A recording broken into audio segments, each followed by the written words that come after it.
is the other side of shouting. It's a typical right-wing approach to the competition. And that's how they view their constituents when they don't agree with them. They view them as competition.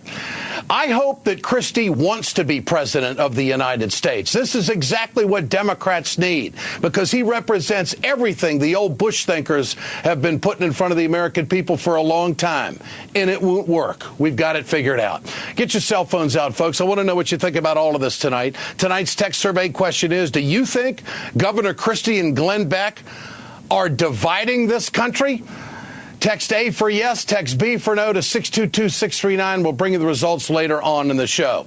Now, that piece of videotape that we showed you, the gentleman that stood up and wanted an answer from the gubernatorial candidate out of California is with us tonight. Ed Buck is his name. Mr. Buck, the California voter who sparred with Governor Christie last night. Mr. Buck, good to have you with us tonight.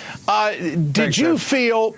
You bet. Did you feel that you were out of character, out of hand, or somewhat uncontrollable last night at this town hall meeting? Tell us how you viewed this whole thing. Well, actually, I was quite surprised that Governor Christie would insult Meg Whitman to the point of thinking she couldn't defend herself and had to inject himself into the whole issue. I respectfully sat in my chair and asked Meg Whitman, Meg, are you going to take any questions? We're your supporters. Why won't you take questions after 2 hours? Governor Christie felt like Meg Whitman could not defend herself, and I think insulted all women, but certainly insulted Meg Whitman by being the bully and forgetting about traditional American values like free speech and public discourse, shouted me down, and he did it with a microphone that I didn't have. Were you rude to him in any way? Here's the videotape we're showing right now. Were you rude to him in any way or overbearing? Absolutely not. You can see that I kept a respectful distance. He approached me. I didn't approach him. I stood at my chair. He was actually up on the dais speaking down to me. I tried to say to him, this isn't about you. We're in California. This is about the state of California and Meg Whitman's race. I'm a retired multimillionaire former Republican who was looking for someone to vote for in this election, and you can be sure it's not going to be Meg Whitman as a result of what Chris Christie did. Mr. Buck, what was your reaction when Mr. Christie, the governor of Newjoizey, told you that you were the problem in this country? People that stand up, and paraphrasing now, that's pretty much what he said to you, isn't it?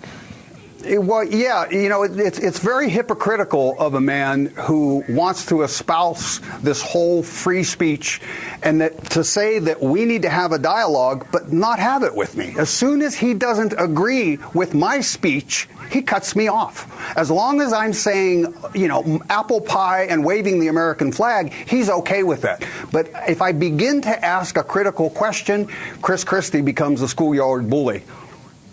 Did you feel like he was bullying you in any way? Oh, well, absolutely. Absolutely. I mean, think about it. This massive man comes off the stage as I'm seated in a chair 4 feet below him. If anybody was the intimidator and the rude person, it was Chris Christie. Look at this. Did you think that he was doing this just in an effort to get the crowd on his side?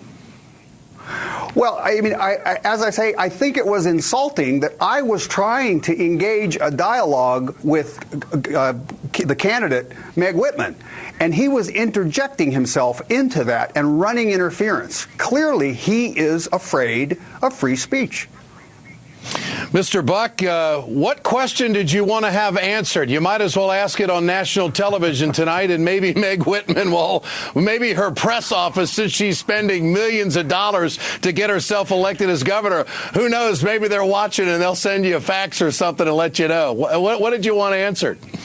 Well, more I wanted to say to her who I was. We met on the way in and say to her, I stand with Warren Buffett and with Bill Gates. We don't need a tax cut. We need roads we can drive on without hitting a pothole every 20 feet. We need an education system that is going to provide for people to take care of me when I'm in my old age. So my message was I wanted to begin a dialogue with her, and I couldn't even begin to talk before Chris Christie decided to bully me out of. Mr. Buck, I want to say something to you. I did not know that you were a successful man. I didn't know that you were a gentleman of wealth.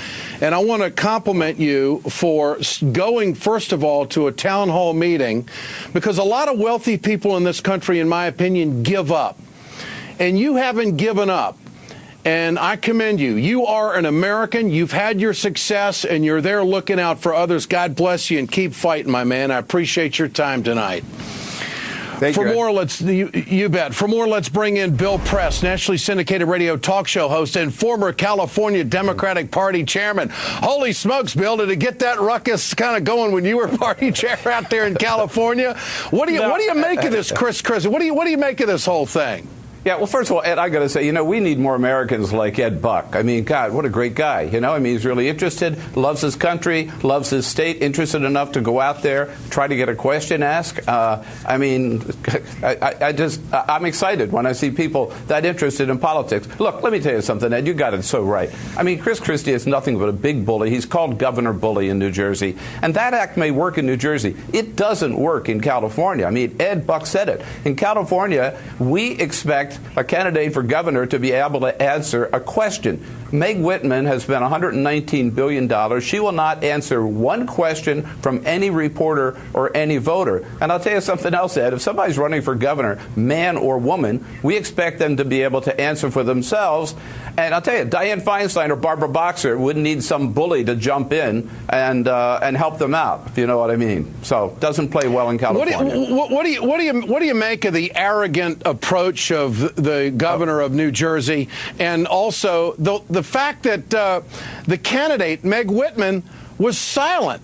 I mean, doesn't that kind of speak to her character and her history of being a CEO and manipulating people in the workplace? Oh, no, absolutely. And it also speaks to her total lack of qualifications for taking the job of governor of California. Ed, she has spent $119 billion. As I said, she will not answer one question. It's obscene. She's trying to buy this election. And here's what's interesting.